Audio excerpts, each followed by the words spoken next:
Is it still not doing the council water? Yeah, if you want to try and switch on again. Press and hold for about 5 seconds and let go.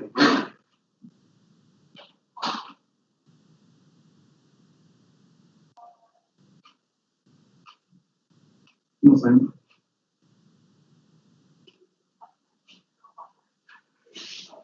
No, that's fine.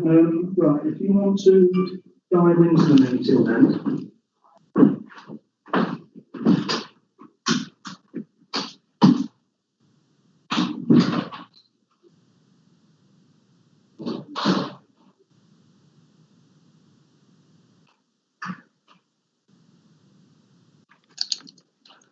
Good morning, Chairman. Good morning. I'm Councillor Michael Brooks, Chairman of the Lincolnshire County Council, and I would like to welcome you all to this meeting and the Council on the 18th of September 2020. It's not the 18th of September, I'm sorry. It's this meeting on the, my notes are wrong, on the 11th of December 2020. To enable the smooth running of this virtual meeting of the Council, I will shortly propose to suspend some of the Council's procedure rules. Head of Democratic Services, Nigel West, will then carry out a roll call to confirm attendance at the meeting and support for the motion. In particular, to avoid numerous roll call votes and the length of time that such votes take, I propose to have a roll call vote on agenda item 12. Motions on notice.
Better.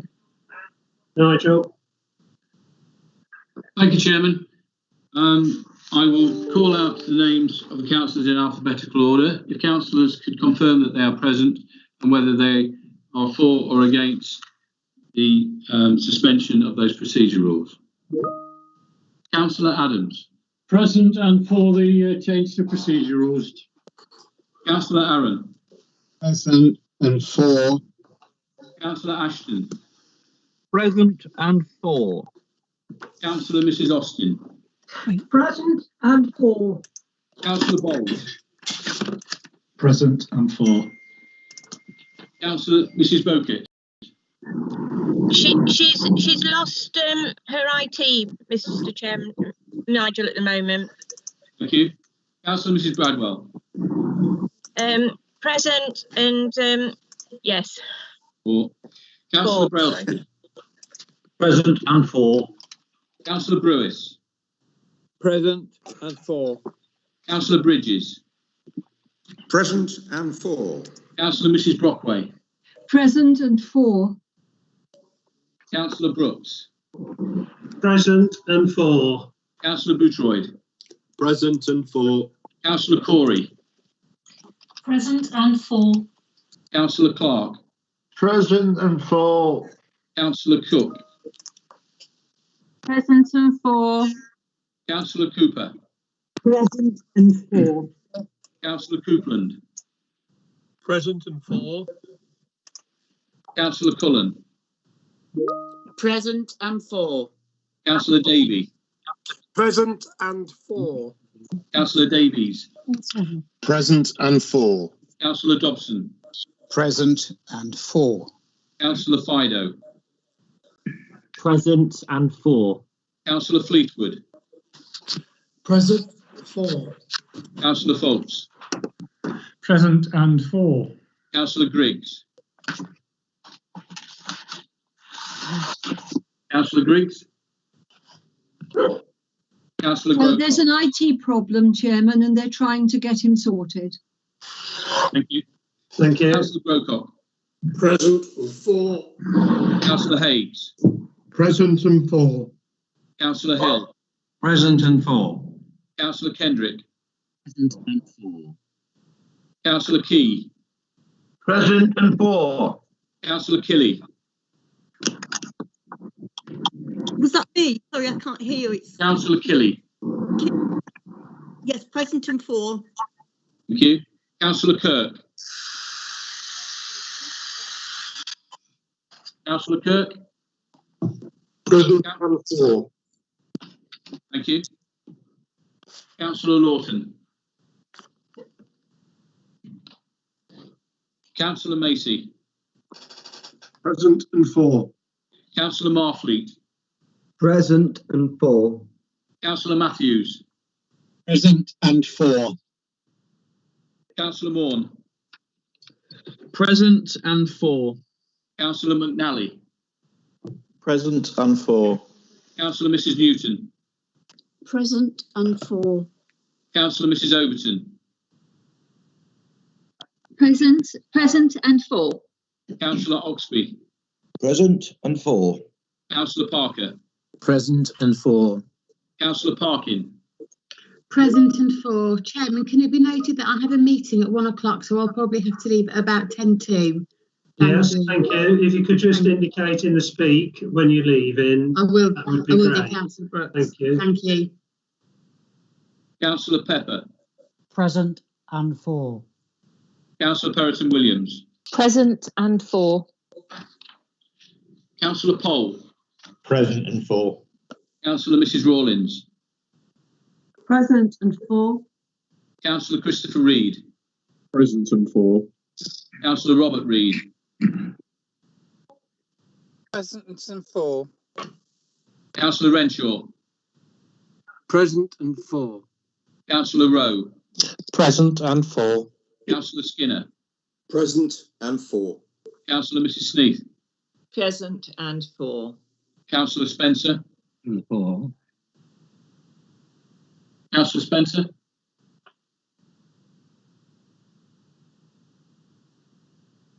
Councillor Spratt. Councillor Stokes. Present and 4.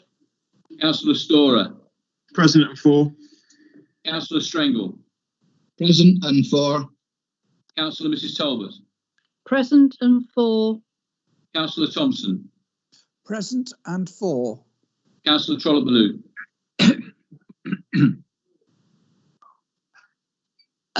Could you please confirm what we're voting on? Because I've only just joined the meeting as I've had IT problems. Chairman, Yes, it's do you want me to? yes, please, Nigel. Yes, we're voting on the suspension of those procedure rules in the order of proceedings. Agree. Sorry, who was that? Councillor TB. Thank you. Councillor Turner. Present and 4. Councillor Whittington. And jolly good it is to see you too, Tony. Present and 4. Thank you. Councillor Woolley. Present and 4. Councillor Linda Wotton. Present and 4. Councillor Ray Wotton. Present and 4. Councillor Worth. Present and 4. Councillor Young. Present and 4. Thank you, Chairman. If I could just, Councillor Mrs. Bokett, have you managed to connect? Councillor Bokett. Nigel, I've just given her Simon's number because he's not been able to get hold. I'm back in now, so I'm not being able to unmute very well, so I do apologise. So I'm present and 4. Thank you. Thank you. Excellent. Councillor Mrs. Lawton, have you managed to connect? Councillor Lawton, we'll come back to you. Councillor Spencer. Chairman, I've just received apologies from Councillor Spencer. He's been unable to leave work. Thank you, Chairman. Thank you. Thank you. That's carried then, Chairman. Right. Thank you. That formally that vote is carried then. So we'll move on to the next item on the agenda, which is 1, apologies for absence. Can I ask Nigel to report any apologies, please? Chairman, I have apologies from Councillor Spencer. Thank you. Have we any other apologies that anybody knows to? No?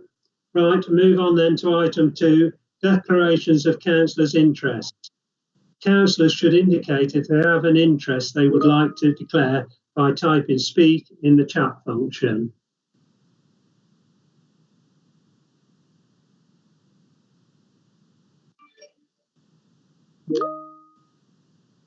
So we have, I'll come to... Councillor Cook, Chairman. Yeah, Councillor Cope, I see. Cook, Councillor Cook. Sorry, Councillor Cook, yes. Yeah, thank you, Chairman. I'd like to declare an interest for the motion agenda item 12, I believe. I work for the Lincolnshire Partnership NHS Foundation Trust, so I'll be abstaining from voting and I won't participate in any debate. Thank you for that. Thank you. Noted.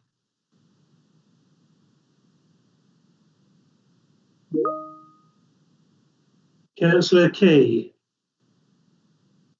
Councillor Key. In item 12 as well, I work for the local government, but it is an online declaration of interest. So I'm just making sure that I have to do it that way. Okay, thank you. Thank you. Noted. Thank you for that. Can't see anybody else indicating. No. So I take it that those are the declarations of interest. And obviously, as usual, if any member remembers an interest as they go through the agenda, just type speak in the box and we'll get it declared then. Item 3 then on the agenda, the minutes of the meeting of the County Council held on the 18th of September 2020.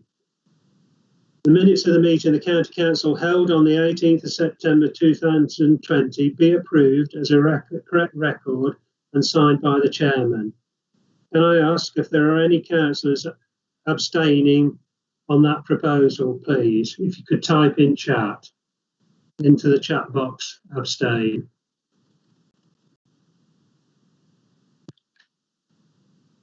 None indicated. None indicated. Can I ask therefore, are there any councillors who wish to vote against? Please type against in the meeting chat now. I've got an abstain. Councillor Spratt. Councillor Spratt. Abstain. Yeah, thank you. But no one against. Therefore, there's no one against, so I have not received any indication of anyone wishing to vote against. Councillors Spratt has abstained. Therefore, the motion is carried unanimously apart from the abstention. Thank you.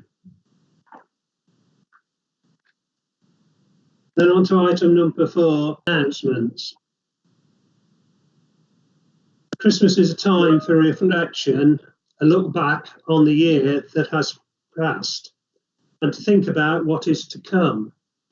Nobody could have predicted that what 2020 had in store for us with the coronavirus pandemic, and this year, more than ever, we will take time to reflect and truly appreciate what we have. We have seen the devastating loss of lives all around the world. We've also witnessed our local communities giving their time and support to help others in need. The NHS staff, care workers and other key workers are continuing to work hard and tirelessly to keep us all safe and well. I continue to feel so proud of local government officers and our members for their efforts in ensuring important council services are delivered to the usual high standard. Hopefully there is now light at the end of the tunnel with the rolling out of a vaccine. But it is important that we continue to follow the guidelines and adhere to the rules of hands, face and space. I was pleased to see remembrance commemorations being observed, albeit in a very different way to normal proceedings. I was honoured to lay a wreath on Remembrance Day at my local war memorial in Swineshead on behalf of Lincolnshire County Council. Finally, I would like to wish you and your families a very Merry Christmas and a happy and healthy New Year. Thank you. Right, I'm going to move on to item 5 now. Statements by members of the executive. They're detailed as reports in reference 5 in the agenda previously circulated. And I have Councillor Eddie Pole indicating that he wishes to speak. Councillor Eddie Pole. Thank you, Chairman. I'd just like to inform members that since my statement was prepared, we managed to secure the introduction of the permitting system at the household waste recycling centres to enable residents to make a booking for their van or trailer on the appropriate day with the appropriate waste. And they'll be able to do that as from Tuesday of next week. Thank you, Chairman. Thank you for that, Councillor Pole. I have Councillor Katrina Cope. No, sorry, just saying that we're on to item 5 now. So we're moving on then to item 6, questions to the chairman, the leader, executive councillors, chairman of committees and subcommittees. I'm anxious to allow a good spread of questions across the virtual chamber within the time allocated. I intend to allow 45 minutes for questions. I'm expecting councillors to be disciplined because of the time available. When invited to ask you questions, councillors should switch on their video and microphone and switch them off again when they have finished speaking. So I'll move on to the questions now. And the first question is, I would like to, before we move on to the rest of the agenda, I would like to remind you that as members are unable to, sorry, I'm moving on pace and I should be dealing with the questions now. Councillor Rob Kendrick to Councillor Martin Hill, OBE. Councillor Kendrick. I'd like to ask the leader if he could give us an update on the coronavirus situation in Lincolnshire, please. So, sorry, Councillor Kendrick, could you repeat that? It wasn't coming through very loud and clear. If you could perhaps get nearer to your mic, I think. Thank you, Chairman. Yes, I'd like to ask the leader of the council if he could give us an update on the coronavirus situation in Lincolnshire. Thank you, Chairman. Yes, happy to do so. Right, as members are probably aware, the rates in Lincolnshire, the overall rate in Lincolnshire is still slightly above the national average. The good news, however, is that East Lindsey, which was very high, has come right down and is quite low now. Boston also is still high, but it's coming down, albeit much slower. I think the concern is in Lincoln, where there has never been a very low rate, and it is beginning to increase again, and currently is, I think, in number 7 in the national pecking order, if you like.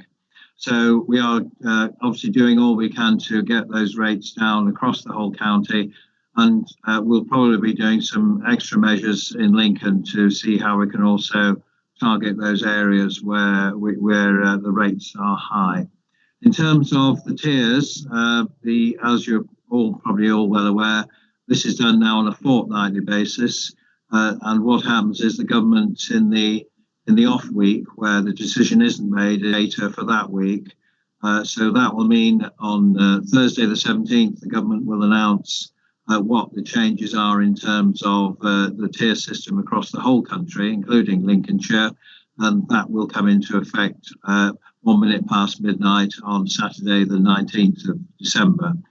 Obviously, where the Prime Minister also gave a commitment to look at it below county level, and I think that it's still quite clear that certainly in South West Holland and also probably South Kesteven, there is a case for that they possibly might have a case for going into a lower tier.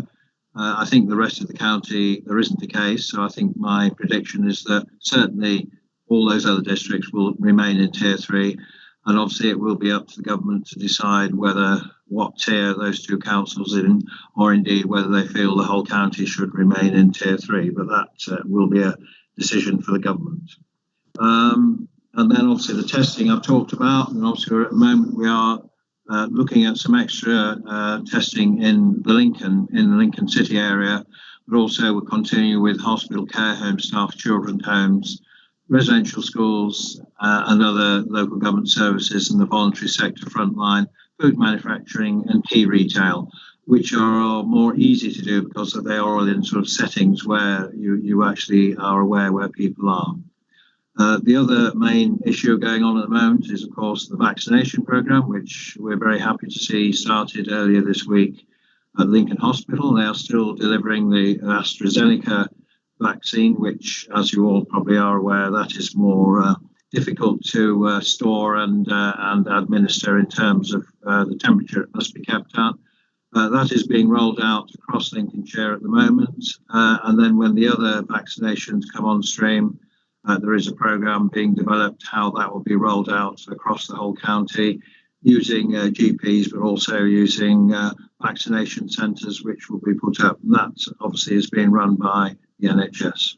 Thank you, Chairman. And could I just wish everyone a happy Christmas and obviously, as the Chairman said, just continue to make sensible precautions and encourage others to do so. Thank you, Councillor Hill. Thank you. Right, the next question is Councillor Robin Renshaw to Councillor Martin Hill. Over here. Councillor Renshaw. Good morning, everybody. Morning.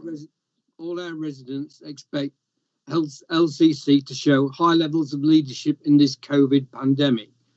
Physical real-time evidence on the streets, and we're reminded that all our work is evidence-based, is that 2 metres has shrunk to 2 centimetres. Yes, 2 centimetres, where a significant enough majority are showing a blatant disregard for social distancing rules. And let's face it, there was a party not far away from County Hall, so it just reaffirms that. What urgent action across the whole council and its services and partners will the leader now take to prevent further mass infection spread? I ask this on behalf of my residents, as national huffing and puffing and has not got the message out to all parts. The evidence is inside supermarkets and schools, outside schools, and some of our shops, and sadly on our footways, where there's increased footfall because of exercise regimes. There is scant recognition that this plague is serious, and it takes no prisoners, and anybody and everybody could be its next victims. Thank you. Well, thank you. I mean, obviously, we continue with our partners to look at the publicity campaigns and to remind the public of the rules and advice. And certainly via the LOED board, the Lincolnshire Outbreak Engagement Board, which is a partnership board of all the agencies in Lincolnshire, we meet and discuss how to address these issues. In terms of enforcement, that is very much down to the police and district councils, but we also cooperate with them in terms of the enforcement powers we have in terms of trading standards. We haven't got any direct enforcement powers to do things, although, of course, the police do have various, and ourselves have various indirect ways of working. All the district councils have been given funding, including Lincoln City Council, for to look at the policing and engaging, shall we say, with the public to advise.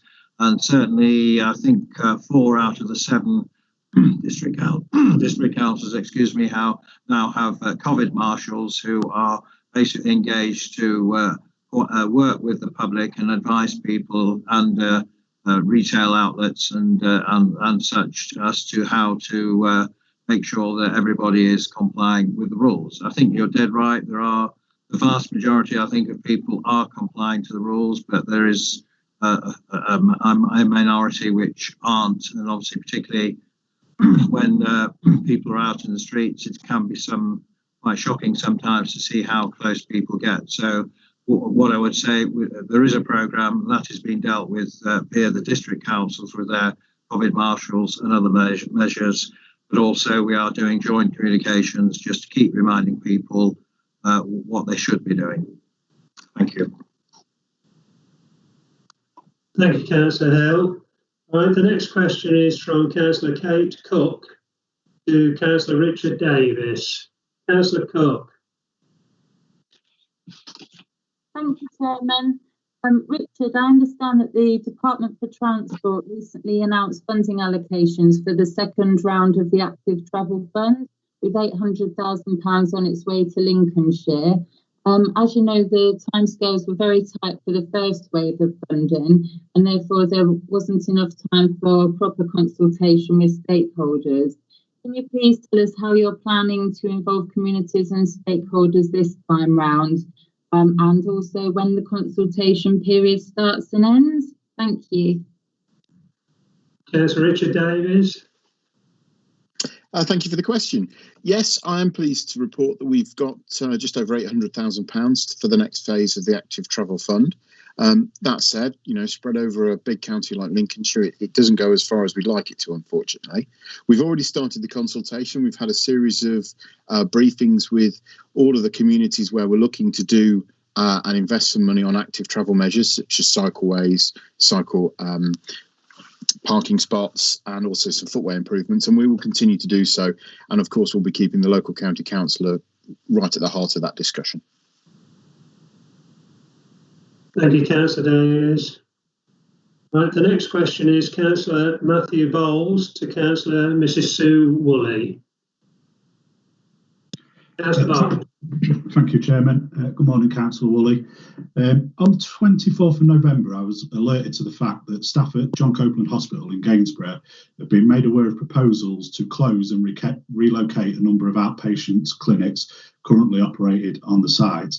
As a result, staff had also been notified of their redeployment to other hospitals. It was made clear to staff that these changes were not COVID related and would not be temporary. I spent the following week trying to obtain some answers and clarity on the situation, but was passed from pillar to post by ULHT and LCHS, with nobody seemingly willing to discuss the issue, which obviously rang alarm bells.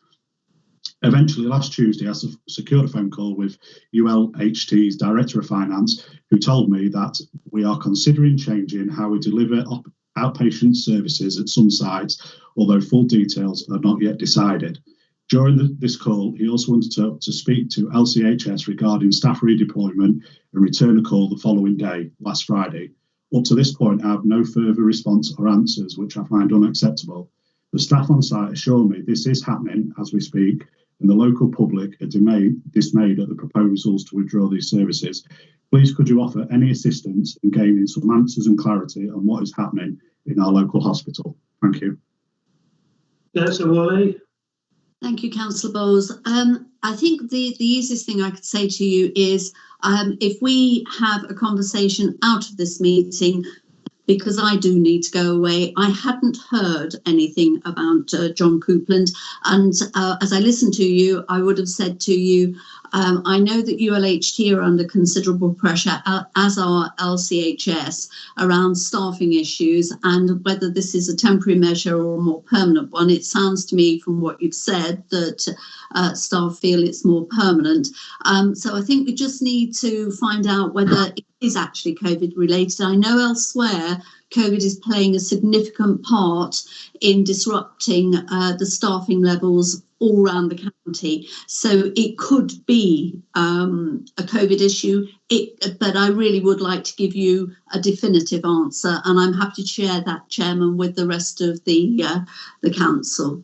Thank you, Councillor Woolley. Thank you. Right, just before we move on, could I ask members to make sure that they mute their microphones?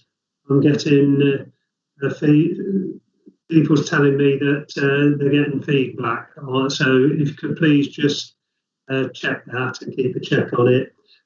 Next question then is Councillor Eddie Strangle to Councillor Nick Worth. Councillor Strangle. Thank you very much, Chairman. My question is in regard to the Usher Gallery. Nick, I understand the City of Lincoln Council has made the decision to move the artworks and museum artefacts to Nottingham to be under the care of the City of Nottingham, even though we offer to manage the collections at no cost to them. How does this affect the Usher Gallery? Thank you, Chairman. Councillor Nick Worth. Thank you, Chairman. Thanks, Councillor Strangle, for the question there. Well, obviously, we're outraged that the artworks and collections will be moved out of Lincolnshire. City of Lincoln have made that decision. Clearly, this could have been resolved quite easily with a little flexibility on the use of the Usher Gallery to make it more sustainable. As you have said, Councillor Strangle, the cost of managing the collections would have been at no cost to the city. Interestingly, I've also been made aware that there are trusts who have been donating items to the City of Lincoln for decades and have a contract with the City of Lincoln, and yet they have never been consulted on the move to Nottingham. I find that in itself quite extraordinary. As regards the Usher, we're under Tier 3 arrangements, obviously, at the moment, and all museums and galleries are to remain closed. As and when we remove to Tier 2, which I hope will be not too far off, we will review the guidance and reopen sites accordingly. However, due to staffing levels needed to manage social distancing, etc., priority will obviously be given to the popular sites, such as the castle and collection. The Museum of Lincolnshire Life and the Usher would come back online in accordance with our business plan, and that's likely to be next spring, around April, probably in line with culture and heritage nationally. In the future, we will continue to maintain the fabric of the Usher as per our agreement with the City of Lincoln, but fully cooperate with Nottingham City or the City of Lincoln to enable them to operate in the building. So to be clear, doors will be open whenever they wish, subject to appropriate staff being provided. Thank you, Chairman. Thank you, Councillor Worth. Right, the next question is Councillor Kev Clark, Councillor Richard Davis. Councillor Clark. Morning. Councillor Davis, never-ending story of traffic issues in the south of Lincoln could and can be reduced if the Western Grove flyover is made a priority by the county. This would benefit the whole of the city. So the question really is the county going to make the flyover a priority to end the suffering of the residents of Lincoln? Councillor Davis. Thank you for the question. In terms of the Western Growth Corridor, I agree with you, Councillor Clark, that the City Council's plans to put all of those houses there without investing sufficiently in infrastructure is going to create a real problem. I visited the site recently with Councillor Strangle and saw for myself the problems that not only will exist in the future but are there now. I agree that I think before houses are built, the correct infrastructure needs to be in place. And I think as we see elsewhere in the county, the developer should be leading on that. And I would echo your calls for the City Council to bring that infrastructure forward. Thank you, Councillor Davies. Right, the next question is from Councillor Nigel Pepper to Councillor Nick Worth. Councillor Pepper. Yeah, thank you, Chairman, and good morning to everyone.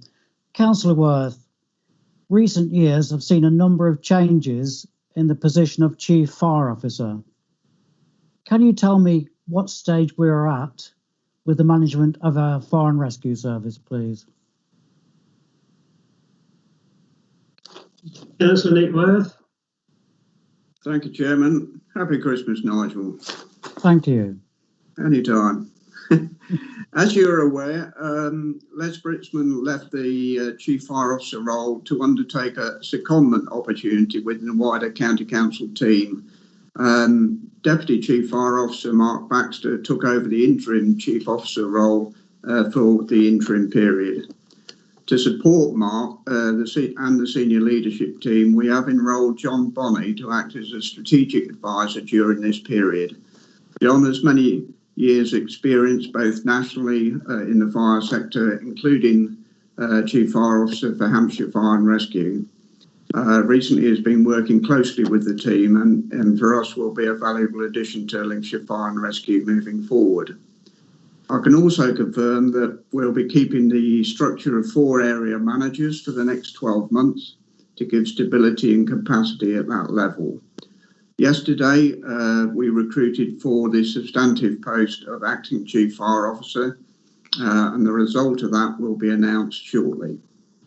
I'm confident that the team, through Mark's leadership, will successfully lead Lincolnshire Fire and Rescue and emergency planning, not only through the ongoing COVID response, but the upcoming HMIC FRS inspection, and will continue to develop the service for the future benefit of all our communities. Thank you very much, Chairman. Thank you, Councillor Worth. Yeah, thank you, Councillor Worth. Right, the next question is Councillor Graham Cullen to Councillor Martin Hill, OBE. Councillor Cullen. Thank you, Chairman. National Government has chosen to recognise several deprivation issues suffered by people in my town of Mablethorpe by including in the Town Funds project. The bid towards the government for this purpose highlights shortcomings in education and skills and outlines the plans to tackle them. With this council having promised my community at the time the secondary school was closed and that the site will be made available for further education purposes should they arise. So with this in mind, County Council going to stand by its original commitment to provide replacement education and schools in Mablethorpe, or is it going to take the money from the sale of the old secondary school and run and leave Mablethorpe once again in a mess? Thank you, Chairman. Well, thank you for that, Chairman. I mean, if it's, I don't know really what to say to that. We obviously are supporting education in Mablethorpe, and we are ensuring that Mablethorpe children and others are properly educated in the best schools available in the area. And there has been substantial investment in Mablethorpe over the years, both by the County Council and the local district council, indeed by government as well. And the Towns Fund is an example of that, which obviously has been led by the East Lindsey District Council. So I don't think we are in any intention of leaving Mablethorpe in a mess, and we are making sure that the education provision for those children in the town is dealt with satisfactorily and well. So unless Councillor Bradwell has anything to add, that's all I intend to say. Thank you for the question. Councillor Bradwell, have you anything to add? No, I haven't, Mr. Chairman. We are working with the schools and with students and that all the time who live in Mablethorpe and that. So no, I totally agree with the leader. Thank you, Councillor Bradwell. Right, moving on then. Councillor Mrs. Alison Austin, has got a question for Councillor Colin Davey. Councillor Austin. Thank you, Chairman. Councillor Davey, my question is this. In view of the most likely outcome to the current Brexit talks, are you supportive of the plans to develop the Port of Boston so that it can become the food port of the UK with a direct link with the free port of Rotterdam and enabling freight to bypass the congestion of Dover and the M25? Moreover, in the event of a favourable Midlands Connect feasibility study, do you envisage that LCC might support the development of the necessary related infrastructure? Thank you. Councillor Davey. Thank you very much for that question, Councillor Austin. Firstly, I would say that the port has, in my mind, underperformed for many years and it has great potential for the future. So we welcome the ambition of the port's owners to invest in their facility and provide those connections to the continent and further afield going forward.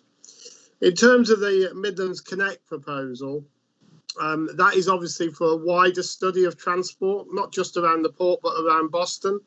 And as you know, with all of these studies, they normally come up with some very big ambitions and very big ideas, which require significant amounts of funding. That funding will need to be a partnership approach led by government as much as the county council. But until we see the outcomes of that study, I don't think it's right that I make any commitments or further comment on that. I'll just say this, Councillor Austin. Boston is a great opportunity. We have lived in a very uncertain year, but Brexit does present opportunities, whether there is a deal or no deal, for places like Boston. And we should move forward with optimism and ambition for the future and make sure that not just Boston, but all parts of Lincolnshire gain the benefit of our exit from the EU on the 31st of December. And we are passionate about making sure that we get the best for our county and our places in the years ahead. Thank you, Councillor Austin. Thank you, Councillor Davey, and may I wish you a happy Christmas. Thank you. Thank you, Councillor Davey. I have a note here that Councillor Kirk's lost connection and is struggling to get back on. Trust somebody will be trying to help him. Right, we'll move on to the next question. Councillor Mrs. Marion Overton, MBE, to Councillor Richard Davies. Councillor Overton. Thank you very much, Chairman. And I'd like to just say, before I start, thank you to all the staff, volunteers and councillors who've done so much through this COVID period. Really impressive, and thank you for that. On my question, this current Conservative government is requiring us to get 300,000 new quality dwellings built every year. And it doesn't seem to be based on local need, but it's on the drive to increase economic activity and more tax, which is funded by an increased personal debt in mortgages. So this government is increasingly putting, on top of that, they're increasingly putting the control in the hands of developers so that they choose what to build, driven by profit rather than local need, and not even on the overall reduction of the impact of the climate change. What effect does that have on our impact? We're trying to bring the overall impact on the climate change down. I know the Central Lincolnshire Strategy Group has objected to those proposed changes in planning, but I wonder if I could have a response from Councillor Davies, I think is the right person, on how they feel about that and what are the next steps. Thank you. Thank you, Councillor Overton. I'm not sure Councillor Davies is the right person. Councillor Davies? No. I'm not good enough to pick a question of any coherence out of that, I'm afraid. No. Would you like me to repeat it, Chairman? I'll simplify it.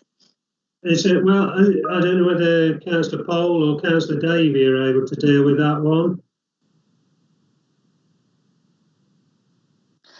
Just to simplify, perhaps it isn't got a simple answer, but the real problem is that we are being encouraged by the government to increase development. So that does include roads, traffic and all of that. At the same time, we're also being asked, and rightly, to reduce our overall impact on the climate. Is there a solution? Thank you. Councillor Davies, is there or Councillor Davies? I'll attempt something in response to that. Firstly, Councillor Overton, all development must be sustainable going forward. We should not build anything that passes a burden onto future generations, either in cost or impact, whether it's on climate or elsewhere. That's the enshrining principle of the National Planning Policy Framework, as you'll be well aware. So my personal view is that homes should be built to a much more resilient standard, whether it's against flooding or against the impacts of climate change. So we do need developers to put in proper measures, whether it's for off-grid in terms of electricity and energy supply, and also we need to make sure that they are resilient to all kinds of water, whether it's from flooding from the sea or flooding from rivers or elsewhere. So the answer is, I think there is a meeting of minds. I don't think we're there yet, but we should all work together to make sure we meet the ambition of building the homes we need for the future for our young people, and also because Lincolnshire is an attractive place for people to move to. So we want to encourage that because it helps the economy long term to improve. But we should make sure that we're not building identikit, poor quality housing that looks like it's been transplanted from the 1950s into Lincolnshire. We should build the homes of the future, fit for the future and fit for our residents. I hope that helps, Councillor Overton. Thank you. Yeah, thank you, Councillor Davey, for picking that one up. Right, the next question is Councillor Lindsay Corey to Councillor Richard Davies. Councillor Corey. Thank you, Chairman. I want to thank everyone at Highways and their contractors who have worked through appalling weather at the beginning of the year, particularly when Washington Road Roundabout was being dug out and constructed. And then working through 2 pandemics to ensure that the Lincoln Eastern Bypass meets our promised deadline of the end of 2020, and we're there or thereabouts now. It's this work ethic and the pre-planning and the public engagement that meant that central government had the confidence in Lincolnshire Highways that we're capable of delivering huge infrastructure projects successfully, and that ensured that we were successful in our bid for the £110 million for the North Hycombe Relief Road. So much hard work has already been done by Highways to deliver one project whilst simultaneously planning for the next. But what can you tell me about the expected timescales and phasing for the proposed work on the Hycombe Relief Road? Thank you. Councillor Davies. Thank you for the question, Councillor Corey. Yeah, I mean, you're right, actually, on the broader issue.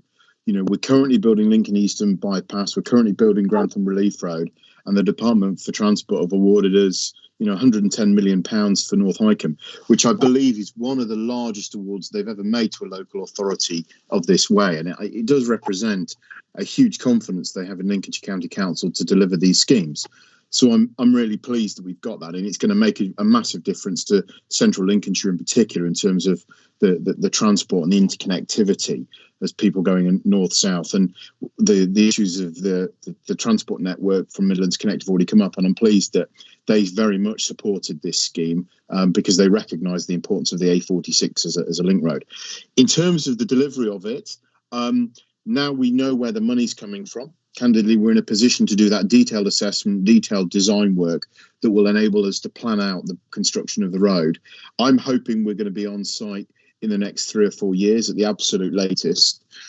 But I'm also at times slightly wary about being too committal because we are so early in the process as to where it'll end up. But obviously, we'll be keeping you as local members and the wider authority fully informed. And I'm really excited about it. I mean, it does bring a level of headache and a few more sleepless nights for a lot of the team, I'm sure. But it shows that we're committed to developing and investing in the county's infrastructure, which has got to be key for all concerned.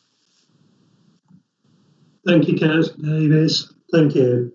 Councillor Mrs. Julie Kelly to Councillor Martin Hill, OBE. Councillor Kelly.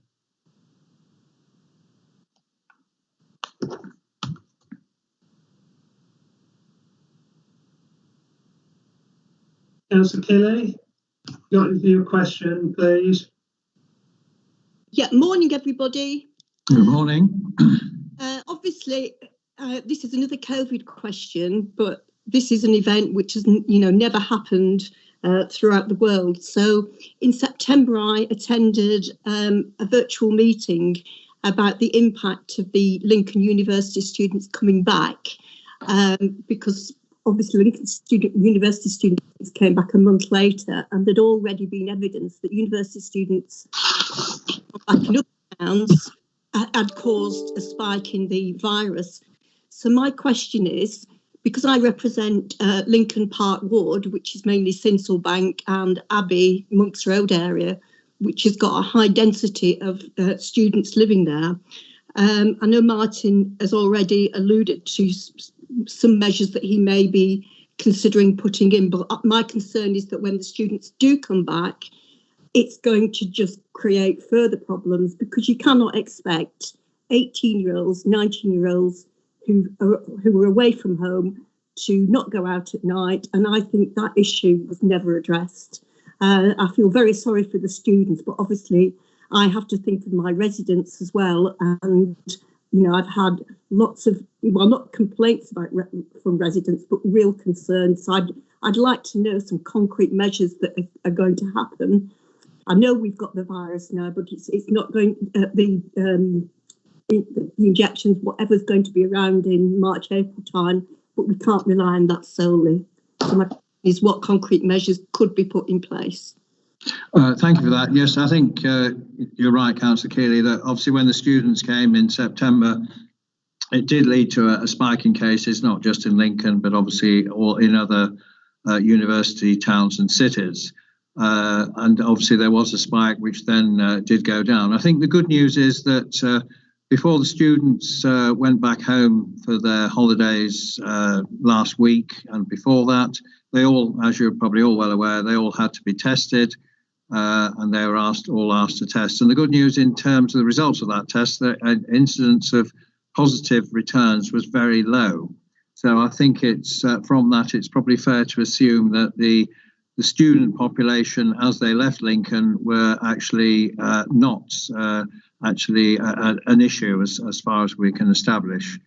When they come back, that is a correct issue as well, because they'll gone somewhere else. By definition, it will come back to Lincoln. It will be a staggered return, and I think some more students will actually be having more online studies. So that will also mean that probably fewer will come back, but it will be a stagger. I think the university is working very hard not to have them all appear back in Lincoln all at the same time. I know the university has a testing site on site there at the university. They are working really hard with the students to make sure when they're on the campus, they do observe the rules.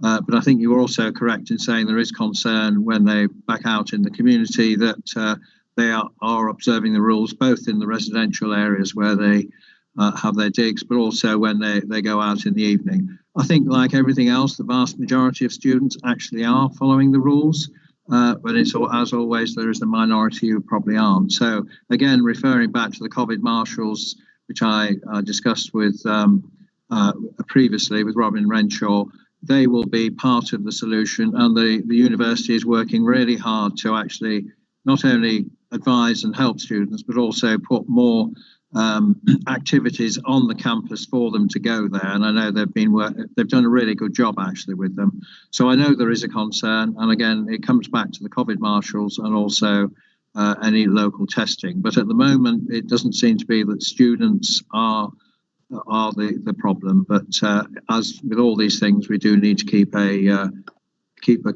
close eye on it. And as I've said before, the local Lincolnshire Outbreak and Engagement Board will be monitoring this very, very carefully. But certainly the University and the City Council, Public Health and ourselves have all been working very hard on this issue, because we all know it is a potential problem. So I can reassure residents that's the case. And of course, the other good news, the vulnerable will start being vaccinated after Christmas.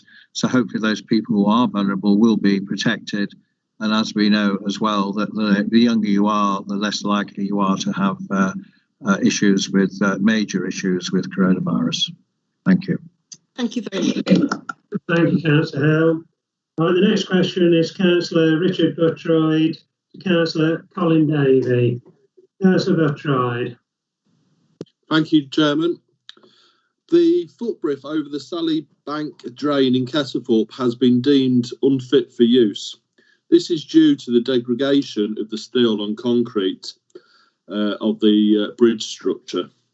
What assurances can you give the people of Kettlethorpe that the funding will be made available so the bridge can be reinstated for use? Thank you. Councillor Davey.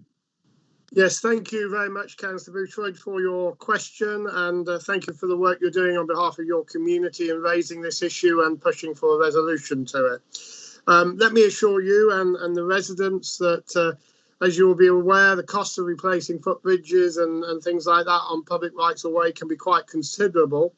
However, my team have now done a formal assessment of the site, and they will be putting forward a proposal to the assessment panel in January to try and secure the funding to resolve this issue.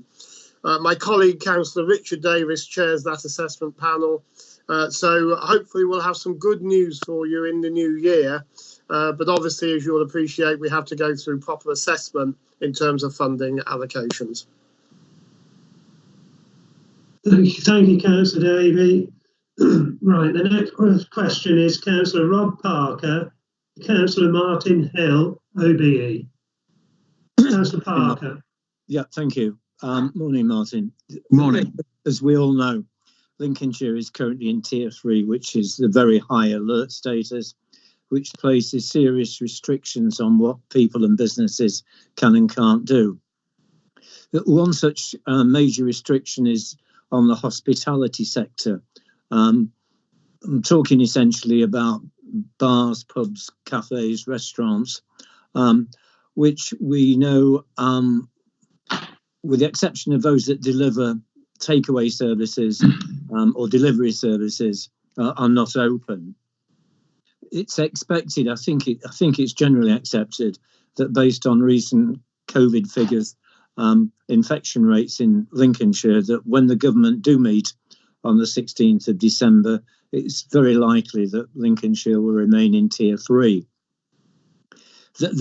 As we know, that will mean that the hospitality sector will remain closed at one of the busiest times of the year, that is Christmas and New Year, when most people like to go out at least for a drink and a meal.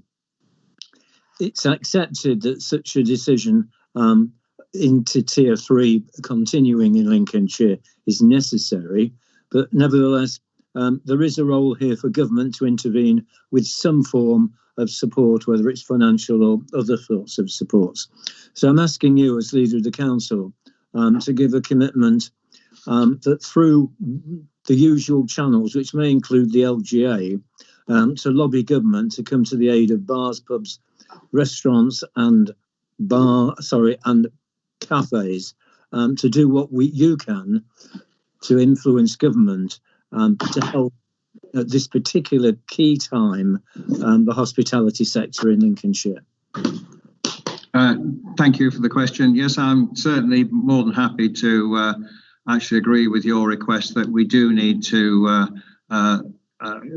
support and speak up for those businesses, and particularly in the hospitality industry. And you can only feel for all those businesses who, as you've said, their peak period of income, if you like, which is a pre-Christmas period, has been taken away from them, which is why we tried so hard to at least get part of Lincolnshire out of Tier 3.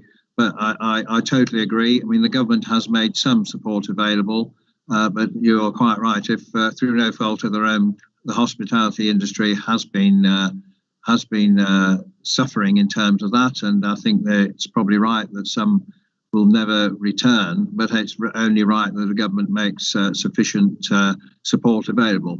There has been some support made available, but I don't think it's really enough in the circumstances. So I'm more than happy to lobby in all sorts of ways to do that, so that they are supported even more.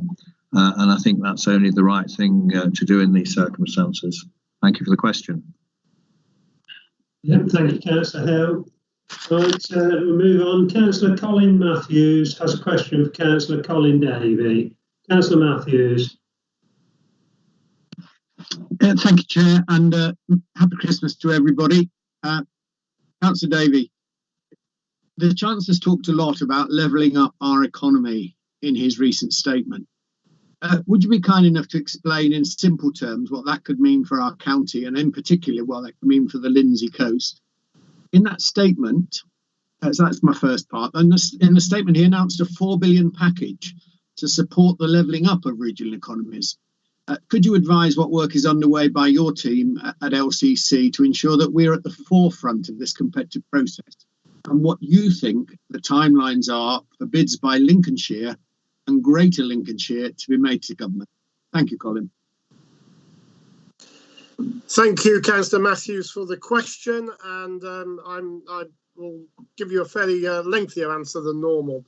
I mean, firstly, levelling up is a key priority of this government.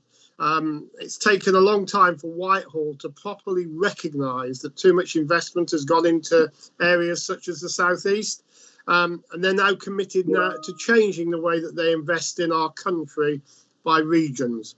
Either we take advantage of the opportunity or we'll look back on further years of missed opportunity. So I'm determined we're not going to miss the opportunity.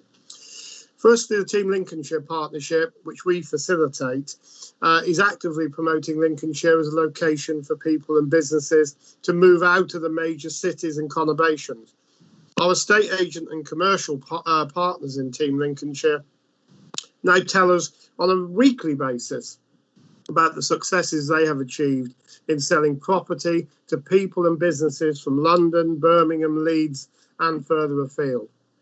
So the Levelling Up Fund, that £4 billion pot, provides an excellent opportunity to attract investment into projects that will help us to be rebalanced against the national average. Projects of up to £20 million can be supported, and the government want to invest in projects that can be delivered quickly when they publish the fund's prospectus, probably in January of next year. And we've had plenty of great examples of the council being nimble and attracting funding if we deliver quickly. And the recent allocation of a further £5 million to the Whole Beach Food Enterprise Zone is a good example.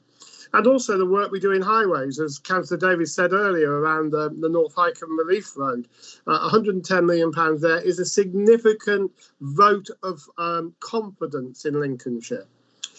But firstly, for me, the ingredients of a high-quality, nimble project are a transformational idea, a persuasive and articulated business case, and a team that can hit the ground running.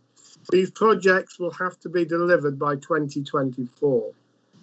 So I've already instructed the team in my part of the organisation to prepare a long list of schemes that the executive can prioritise. And I'm working with the leader and my executive colleagues to ensure that there is finance in place to prepare the business cases properly for those priority projects. And a small amount of investment now will lead to significant projects for the council, and more importantly, the benefits not just for the residents of the coast, but across the whole county.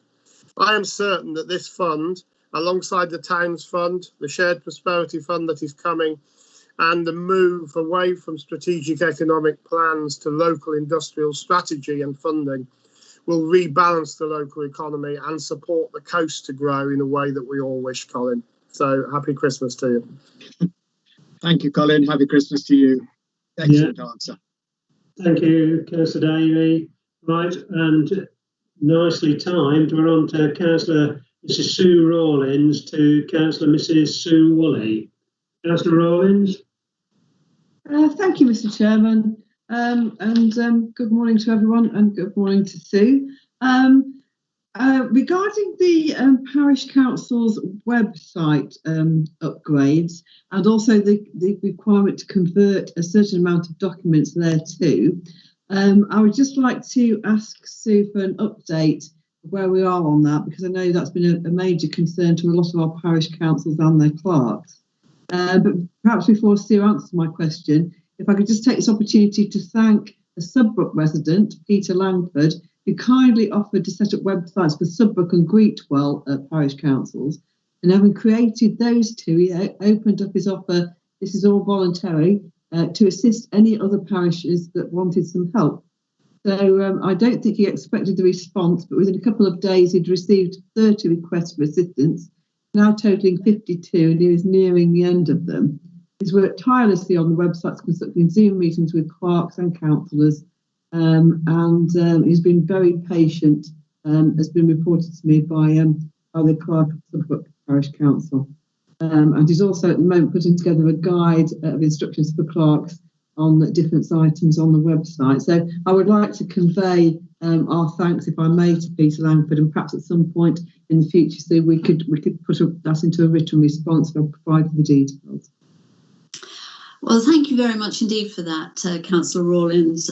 Yes, as you already pointed out, we're having the big move that's taking place at the moment. We've got around 40% of our parish councils who have now successfully migrated to their new websites, and then we've got other parishes that are moving some of their information as well, so that they can continue to keep that information. But what we've also done is we've got about 15 parishes that have taken up the offer of some help just to move them, because they've either got a lot of information or they simply haven't got the time. And so we've got officers in place who are helping those councils as we speak.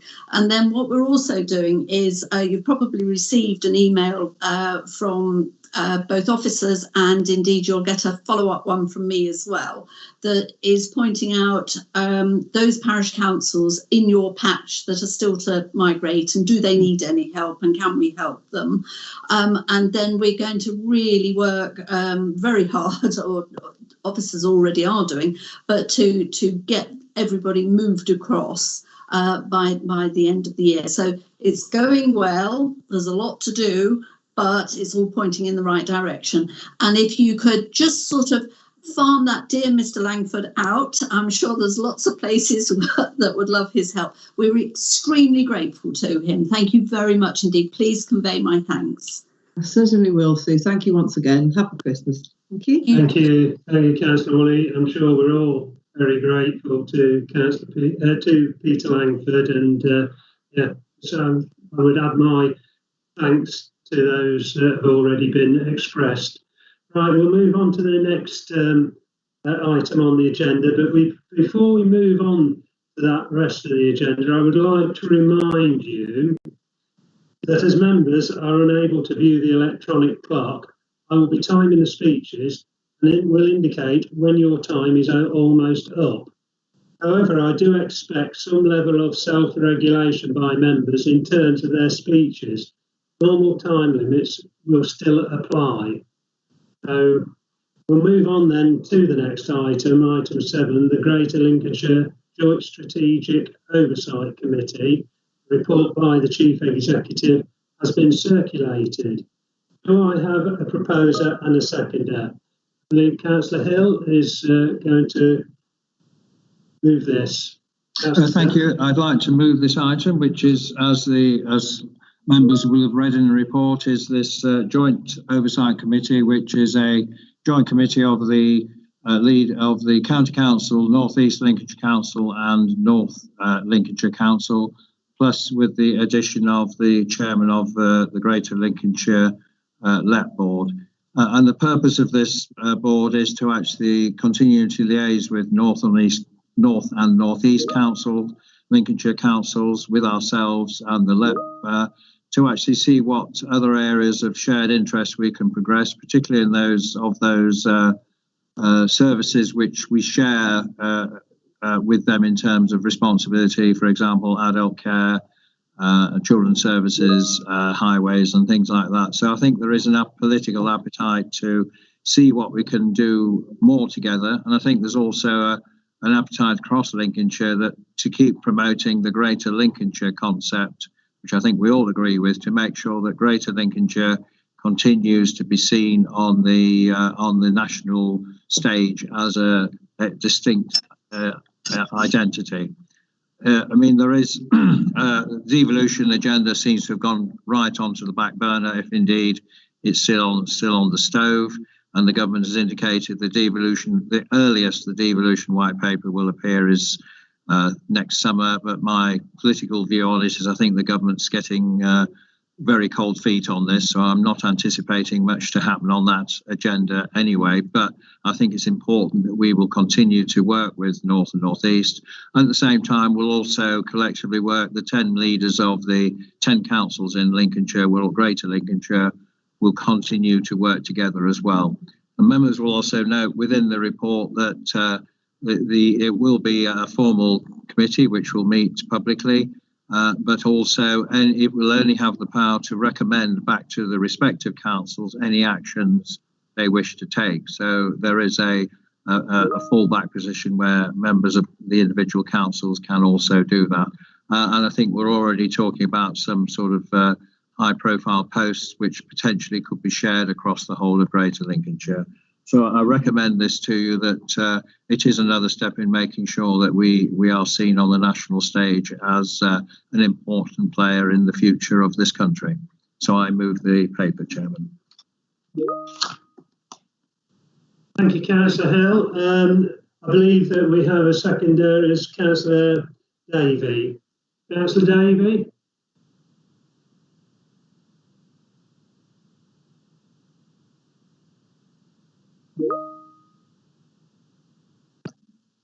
Councillor David. Chairman. Sorry, who's that? Councillor Paul, I'll second the motion, Chairman. Thank you, Councillor Paul. Thank you for that. Right, we have Councillor Marfleet wishing to speak. So, Councillor Marfleet. Good morning, Chairman, and thank you. Yes, I welcome this from two angles, really. Locally and nationally. Locally, they are our neighbours, and they're also my neighbours to my division. My border runs up to their border, and little things like buses. When you live in Holton-le-Clay and you're right on the edge of Grimsby and Cleethorpes, there needs to be better interaction. And it is little things like buses being able to divert, efficiencies of even refuge collections, hospital services, because that's a different boundary, so that has an impact.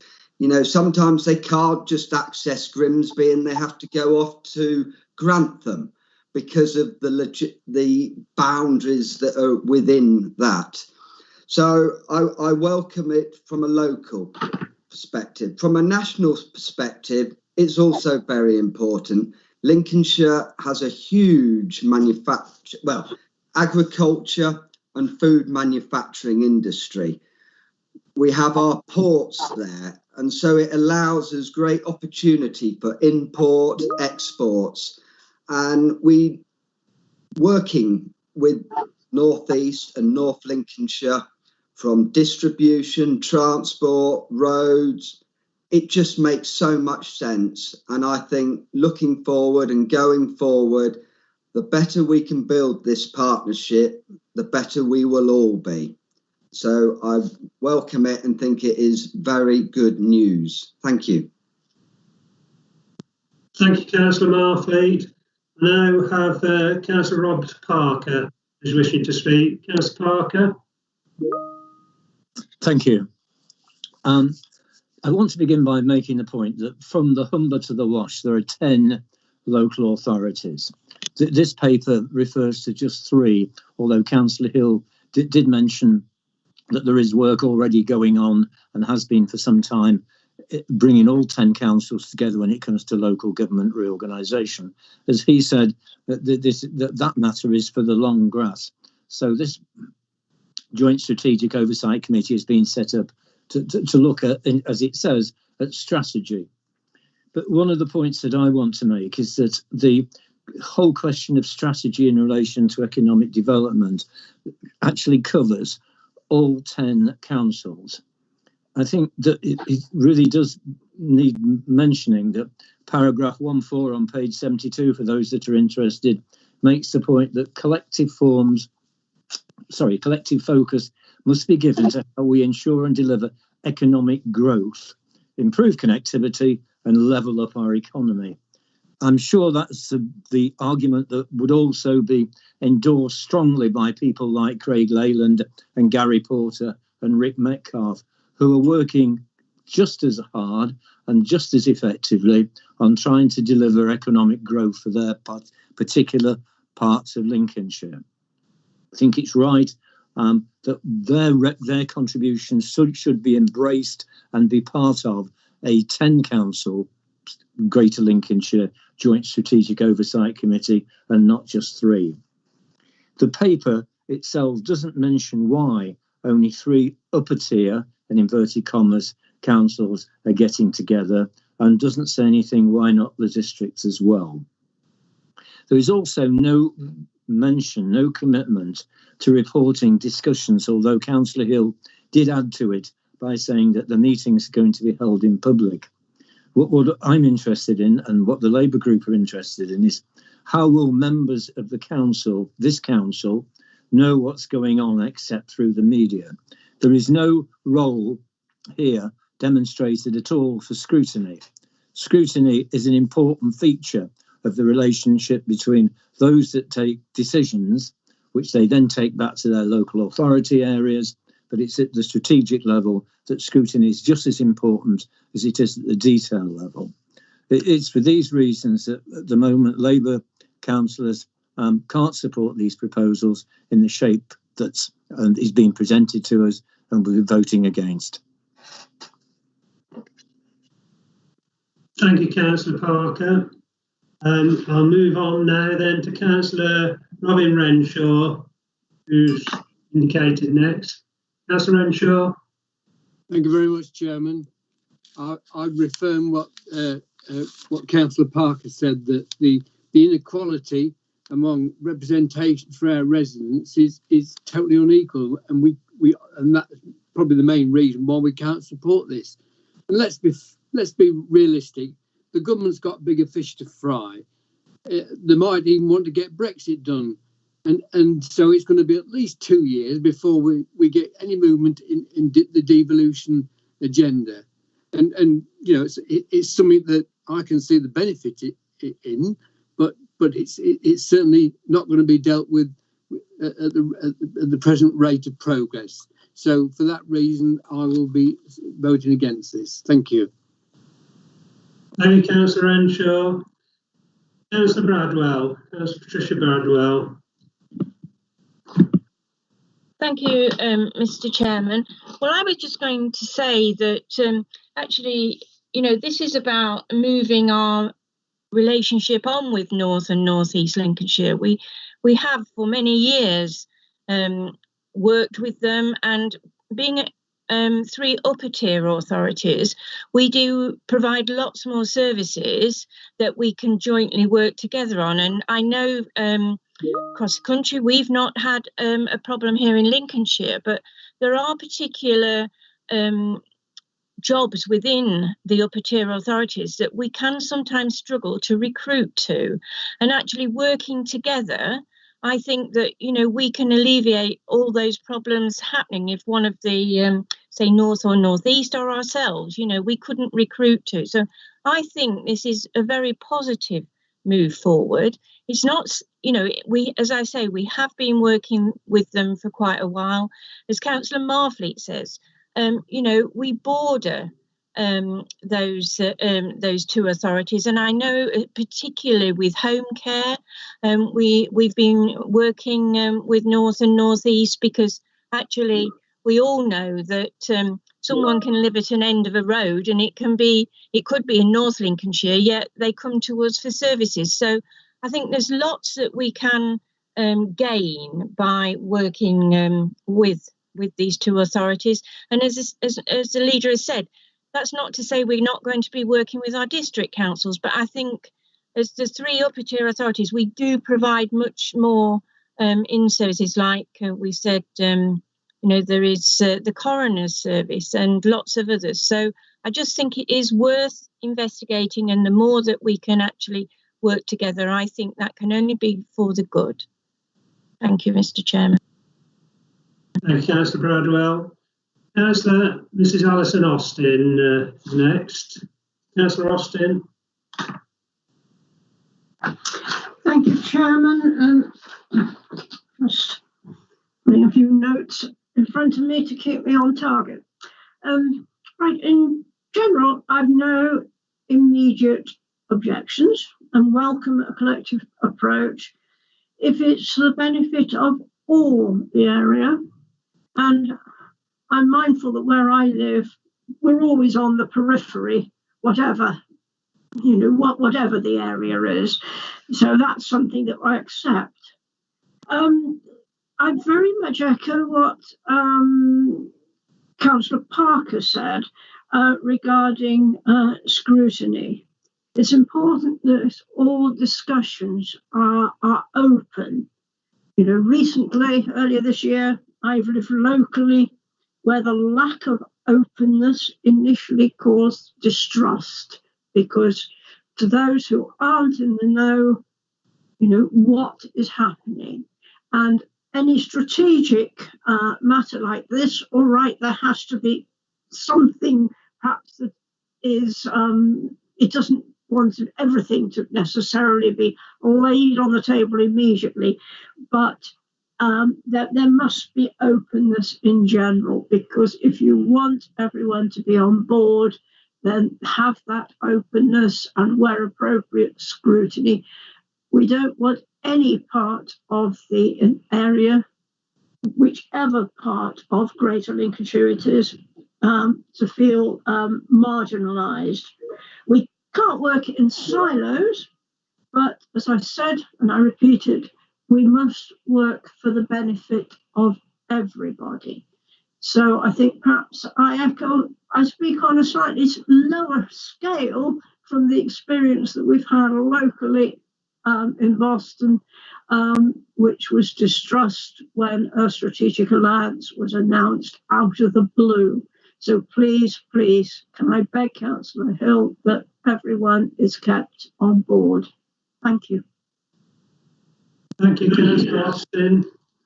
I now have Councillor Colin Davey who wishes to speak. Thank you, Chairman.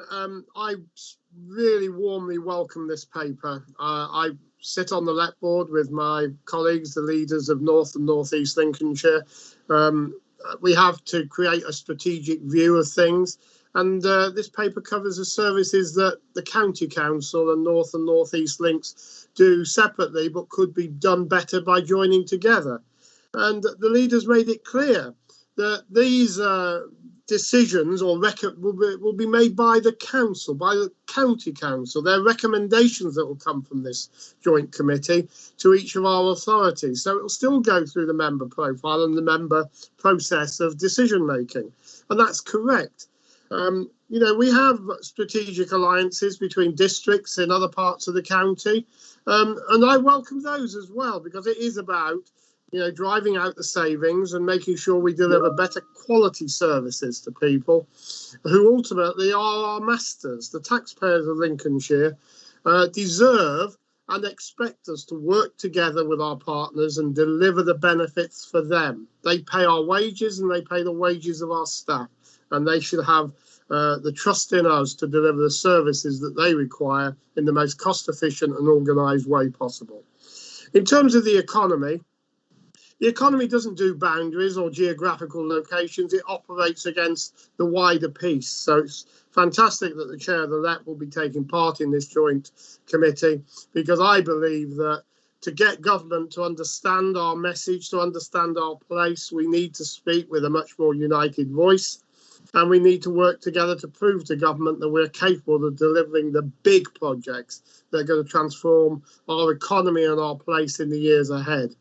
We've got to get away from this kind of parochial discussion about little bits of the place, and we need to talk much more widely about the benefits of investing in Greater Lincolnshire, investing in Lincolnshire, and delivering services that are fit for all of our people, no matter where they live. And I think this is a good starting point to have a joint oversight committee, and I not just warmly welcome it, but strongly support it. Thank you, Chairman.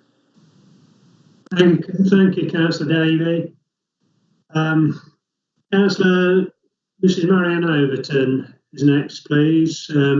Councillor Overton. Thank you very much, Chairman. This is a very interesting document, and I think the history is not particularly helpful, as Councillor Austin mentioned with previous things. And I can see the sense, if this is the same as the LEP, and we're talking about council issues, and maybe it's to some extent shifting the power from the LEP to the local government. I'm not sure. That hasn't actually been said, but that would, for me, be a good thing. The issue about the involvement in all councils, I think that's worrying that we haven't got all closely engaged, because what I also worry about is certainly the scrutiny and the involvement of councillors, and how many of the briefings where the decisions might actually be, the consensus is formulated, are not open to the public necessarily, and not necessarily all of that information and support in the decision making. And so that's why I think it's quite difficult to create a separate body where our business is being discussed, the things that our councillors are responsible for. So that worries me, that things are happening somewhere else. The second concern is about making sure that our resources are spent for Lincolnshire. And if our officers are spending a lot of time having to think about how to support the economic development or the adult care services in Grimsby and North Lincolnshire, I'm not sure that we can afford that. I think it's very important that our staff are focused on what's best for our residents, and that's what they pay for. That's what our residents pay for. So I am a bit concerned that there's particularly with free ports, there may be a lot of work that's got to be done in those other council areas, which would take our staff away from where I would like to see them working. On the cross borders and working across borders, absolutely, and we do a lot of that, and I think it's important that we do. And I've been one of the biggest proponents of working cross-party on waste sites, because we have Nottinghamshire so close to us. So yes, Councillor Marflick mentioned about his border. Well, if you're talking about working cross borders, there are others to work across as well, and that may be something to think about. But they don't need a particular formal body. What they do need is some real politics where people really discuss things and come to grips with issues and work well together. It doesn't need a formal body which could drag resources away from Lincolnshire. I know you'll say that it brings them in, but I'm yet to be convinced on that. The main point, I think, is to make sure that whatever we do, and I am concerned about a formal arrangement in this direction. It pulls us too far, to my mind, in one direction. But whatever we do, we need to make sure, as Councillor Austin said, that we do need to make sure we bring people on board with us. Thanks a lot. Thank you, Councillor Overton.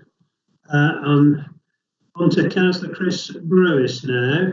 And I've got Councillor Angela Newton next. You was raising a hand, Councillor Newton, so I wasn't picking you up on the in the chat. So if you could indicate speak in the chat box, please. That's the way I'm monitoring people that want to speak. Thank you.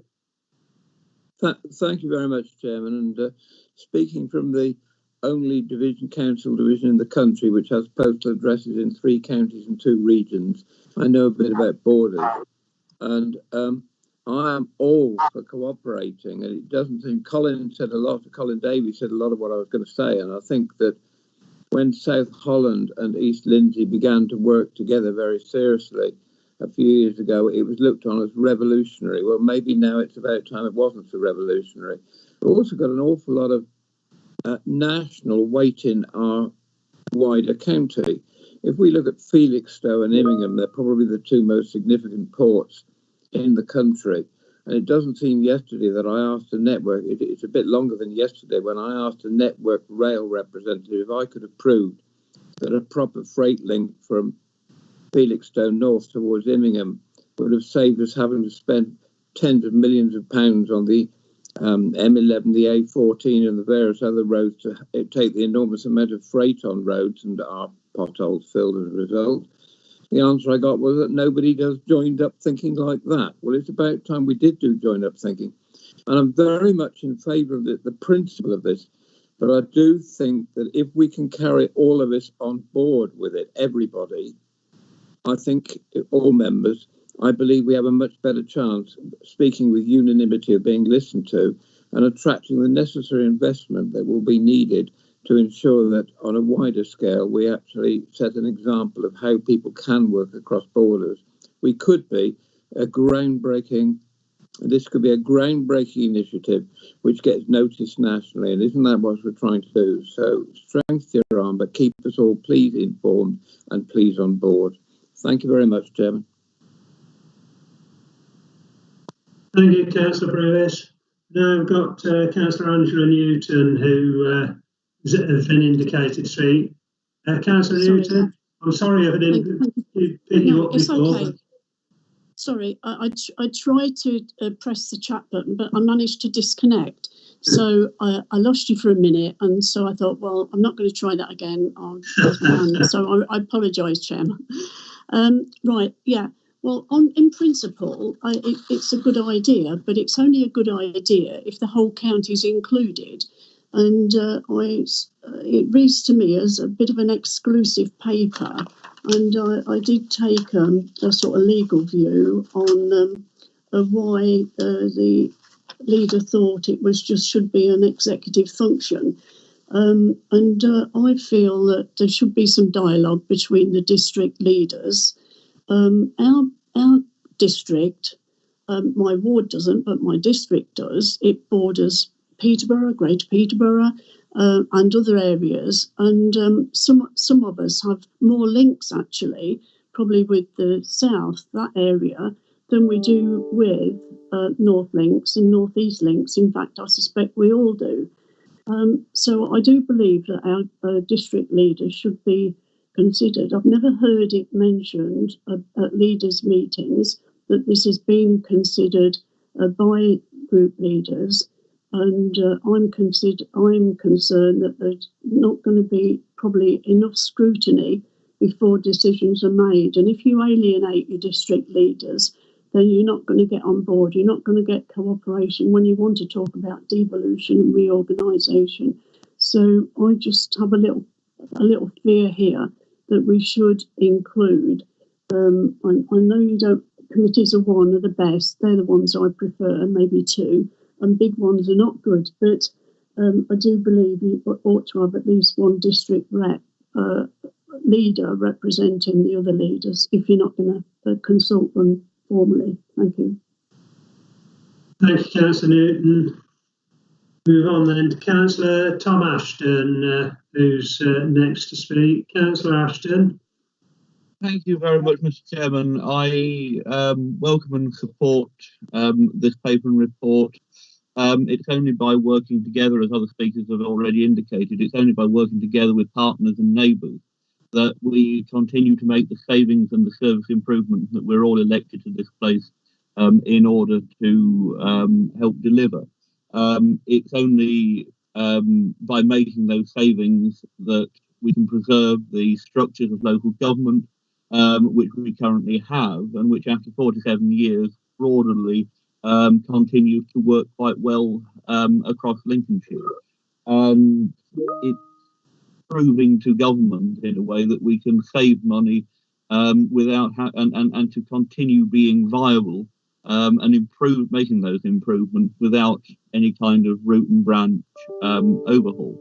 And I think it has been well demonstrated over recent years that this is certainly the way to go, as Councillor Brewis has indicated that all those years ago when East Lindsey and South Holland started to work together, it was indeed revolutionary. It has been proven over that time that savings can be made. Capacity, economies of scale, as I think what Councillor Bradwell was referring to, is absolutely the case with the strategic alliance that has been formed between the Borough of Boston and East Lindsey. It makes sense to share officer resources. It makes sense to share staff. It makes sense to share experience and not simply to look only within one's own silo. So this is absolutely the right thing to do, and it has my full support. Thank you, Mr. Chairman. Thank you, Councillor Ashton. Now I have Councillor Nick Worth, who's indicated to speak. Councillor Worth. Thank you, Chairman. I think it's important probably to note that this isn't a decision-making committee. I think with the theory of this is absolutely fine.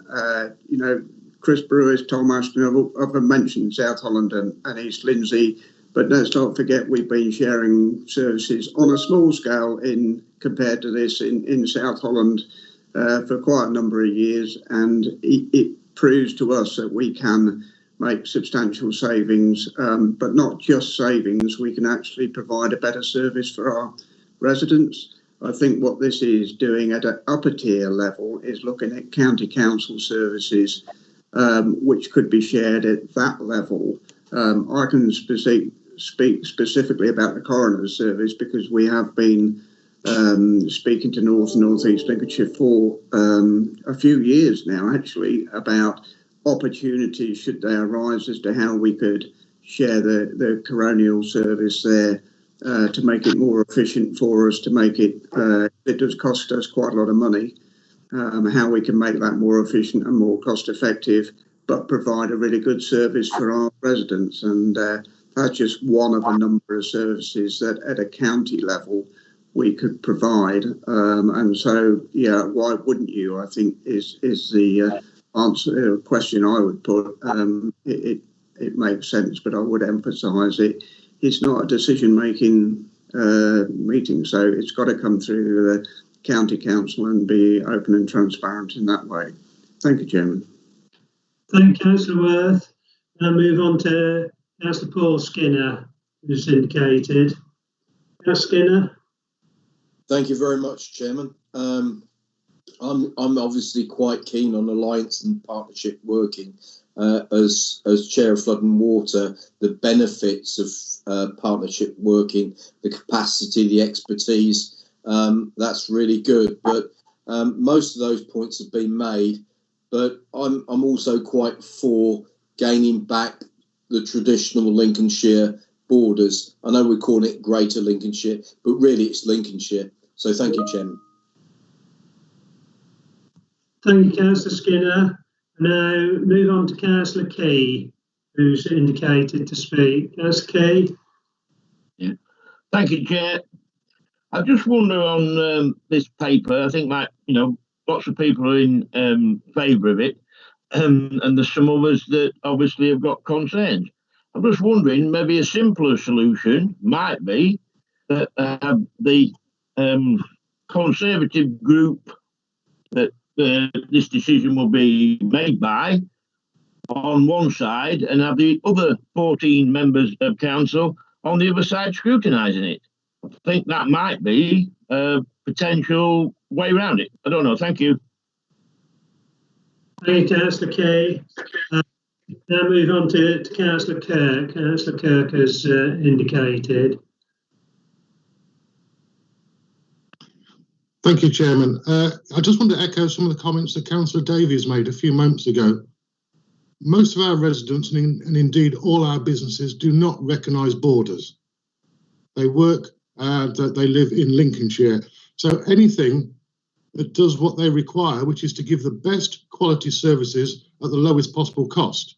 That's what our residents want, that's what our business wants. And if this is a vehicle to achieve that, and in fact, I can't see anything for benefits for not just for this council, but for the other two as well involved in this process. Thank you, Chairman. Thank you, Steve. Now move on to Councillor Bowles, as indicated to speak. And I think that's the last indication I've got, Councillor Bowles, and then I go to Councillor Hill to sum up. Councillor Bowles. Thank you, Chairman. Yeah, I do broadly support these plans for the partnership working and the closer working, especially from a Gainsborough point of view. I think many of my residents would consider themselves more aligned to Scunthorpe and those sort of areas, in terms of travelling for shopping, working, across the borders there. We are a lot closer aligned to that side, so I do welcome, that sort of suggestion of closer working. And the perfect example would be public transport and stuff like that as well across those borders would be, something really important for Gainsborough.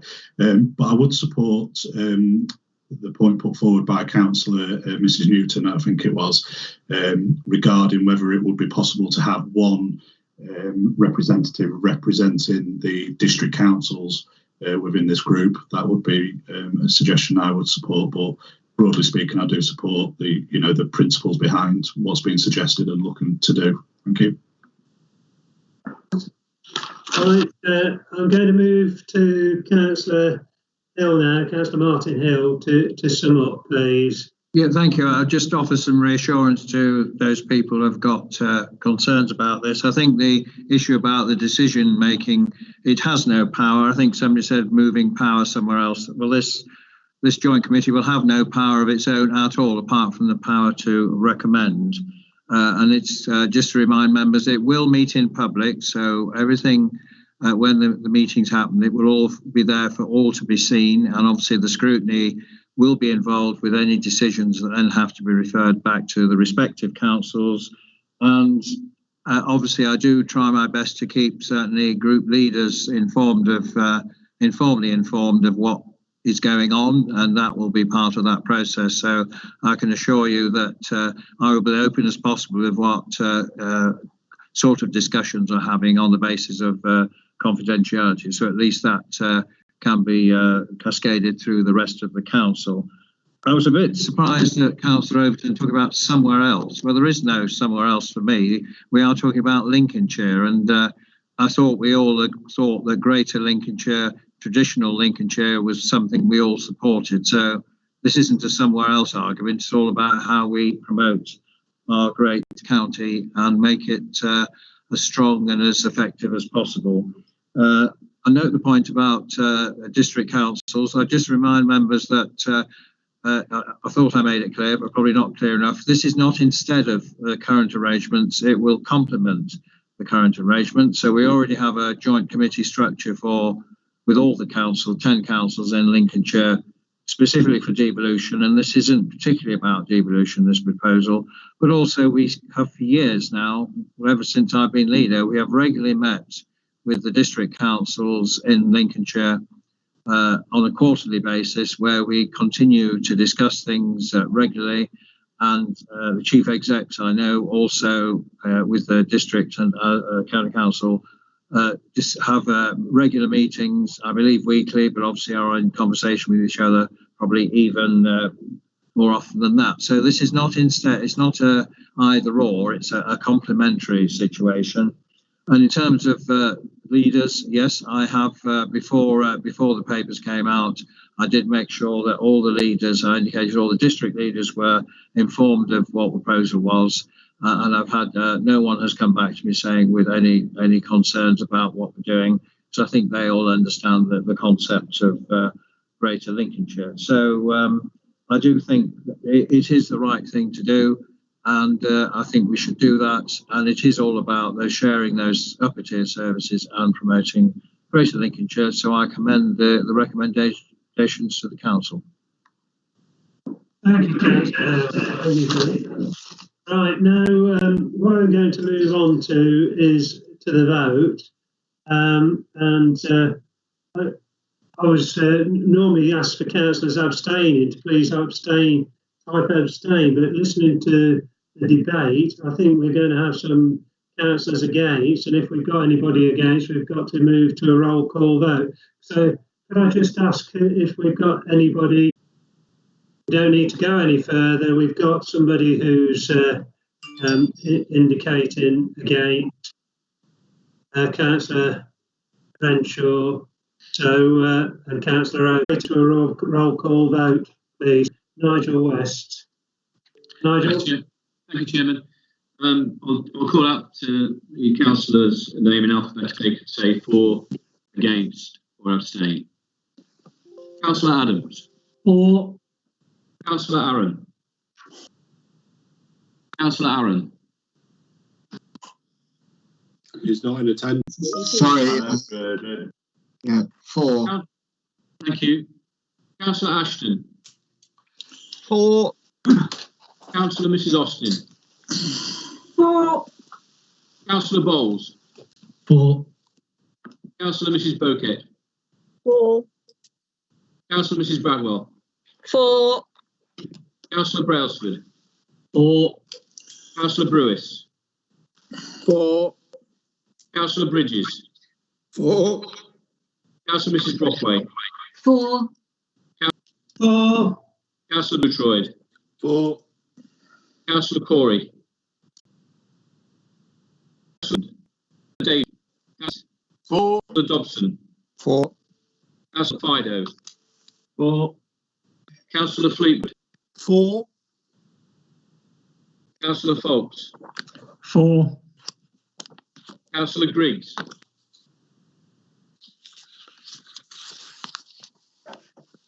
Councillor Griggs. Councillor Grocott. Sorry, was that Councillor Griggs? It was, yeah. Thank you. Councillor Grocott. 4. Councillor Hayes. 4. Councillor Hill. 4. Councillor Kendrick. 4. Councillor Key. Against. Councillor Killy. Against. Councillor Kirk. 4. Councillor Lawton.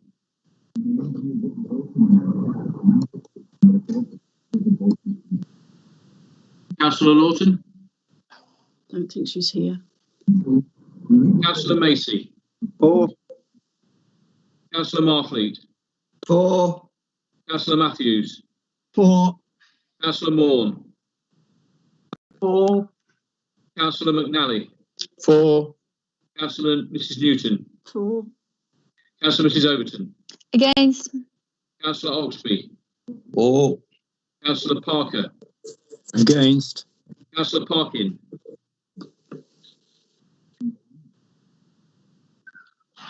Councillor Parkin. 4. Councillor Pepper. 4.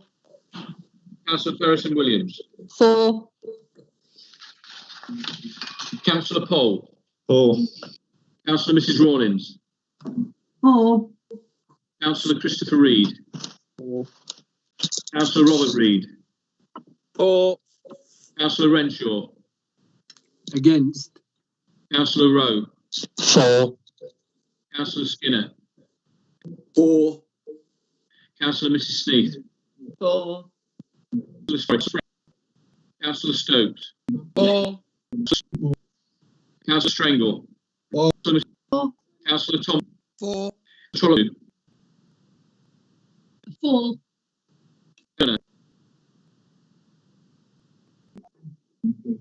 Councillor Turner. Councillor Whittington. 4. Councillor Woolley. Mrs Woolley. 4. Councillor Linda Wotton. 4. Councillor Ray Wotton. 4. Councillor Worth. 4. Councillor Young. 4. That's carried, Chairman.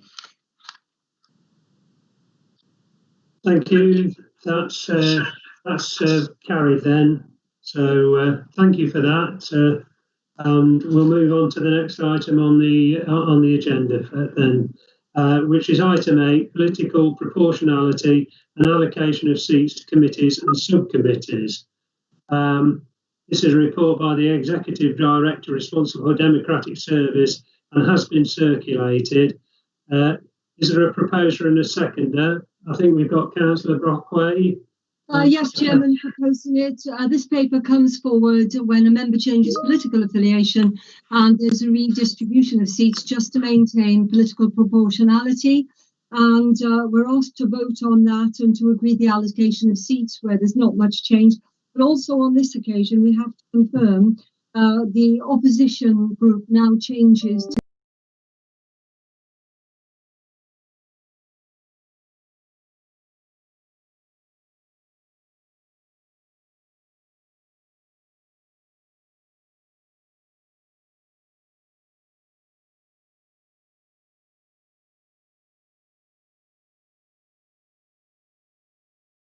the independent group from the Labour group. So we're voting on 2 recommendations, Chairman. Thank you. Thank you, Councillor Brockway.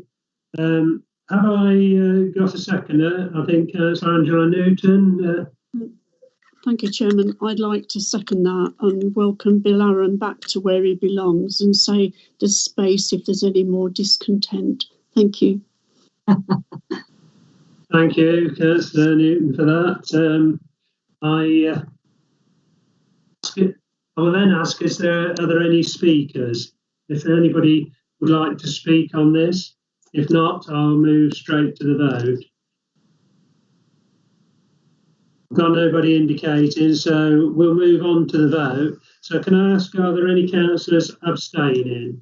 To type speak in the, or to type abstain in the chat box, please.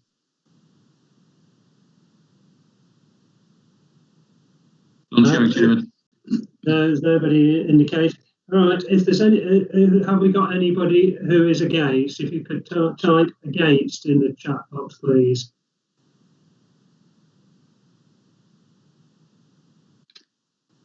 Chairman. There's no indication there, so that means that the vote that it's clearly carried. So I will say that that is unanimously carried. Thank you. So I'll move on to the next item on the agenda, which is agenda item number 9, members' allowances. The members' allowances scheme 2021 to 2022. And this is a report by the Executive Director responsible for Democratic Services and has been circulated. Is there a proposer and a seconder? I believe Councillor Hill. Yes, thank you, Chairman. I'd just like to speak to this briefly. Obviously, the annual report to Council, where we have to vote on our allowances for the next year. I would also like to point out that the recommendations on the order of proceedings on page 6 there are different to the recommendations which were actually published with the report which was published last week, the Council epitome. So there is a change there. So I'd like to move these the 2 recommendations, and just to give some context that some time ago the Council agreed to just mirror the pay rises which were allocated to staff, and we would hope to just mirror what the staff got. So that has worked reasonably well for some years now. So we've just agreed in effect to do that, and that's been the recommendation. Parliament awarded a 2.75% increase from is a tenable. Lots of businesses out there which are struggling. There are lots of businesses which are no longer trading. There are lots of people who are, although furloughed, fearful for their jobs. And I think in the private sector, they probably won't be expecting, in most of the private sector, because as we're aware, some businesses are doing well, but most are not. I don't think people in the private sector are anticipating any pay rise.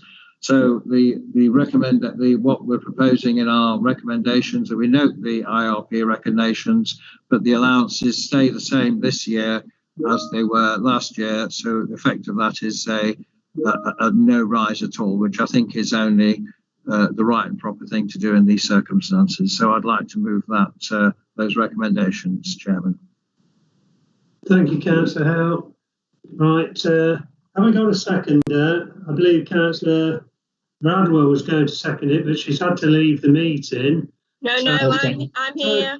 Oh, sorry, no, it's the wrong one. No, I've got it's unfortunately my younger sister. Yeah, sorry. Yeah. So I'm still here, I think. Yes, Mr. Chairman, I would like to second that proposal, and I would reserve my right to speak. Thank you. Thank you.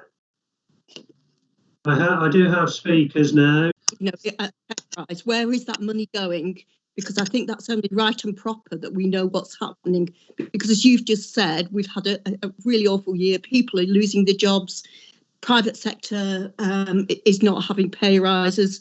But I think it would be, a good